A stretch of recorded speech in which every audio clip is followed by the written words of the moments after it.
Hola mga kapatid! Nandito tayo ngayon sa Jakarta, Indonesia on our way sa leg 2 ng ating flight sa Jogja Netpac Film Market kung saan syempre naglipad ang Netflix ng mga direktor kagaya na Eric Mati na pag-uusapan yung mga upcoming big projects ng Pilipinas sa Southeast Asia. Napakahalaga nito dahil mag-share din sila ng iba pang mga Southeast Asian directors sa mga best practices nila pagdating sa paggawa ng pelikula and how our stories could travel across continents. O diba, laban na laban tayo dyan. Pero isa pang laban na laban talaga tayo ay ang MMFF entry. Ito talaga na pang world class ng MediaQuest at Signal ang Manila's finest dahil kakarap lang po nila, no? Pero eto na, nakausap natin ang mga bida na sina Piolo Pascual at Enrique Hill dahil beyond the film ay talaga mag-iikot sila sa Pilipinas para kamustahin ang ating mga kapatid at magsagawa ng isang outreach. Narito ang report.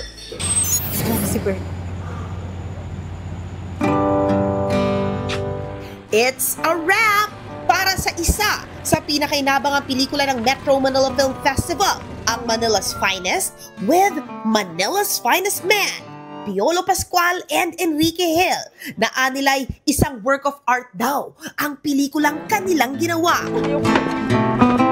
You know, everyone was happy even if we were pressured. When I'm watching the rushes, na-amaze ako dun sa cinematography.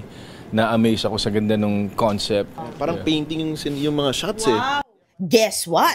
The work is just getting started. Dahil mga kapatid, abala ang mga bida na mag-ikot sa Pilipinas para sa isang outreach. Ngayong linggo nga ay bibisita sina Piolo at Enrique sa Visayas. Yes, we're going to Cebu. Not just to promote, but also to help our fellow men. I mean, it's just good. You know, I'd prefer that than TikTok. Oo naman. I'd prefer that than yung mga TikToks kasi, you know, it's nice to do groundwork and to use your influence and your celebrity to be able to help out people who are in need.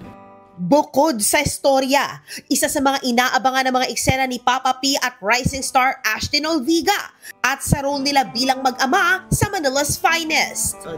I'm impressed kasi kahit ganong kabisi yung bata, she did her homework. Of course, she was nervous at times, pero properly guided. We had an acting coach on the set, and nandun naman kami lahat. Maganda yung binigay ni Ashton, you know.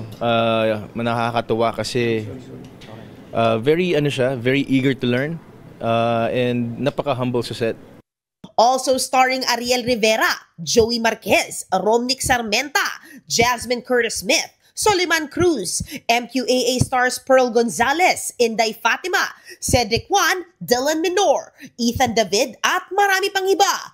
Abangan ang Manila's Finest, hatid ng MediaQuest at Signal sa Pasko.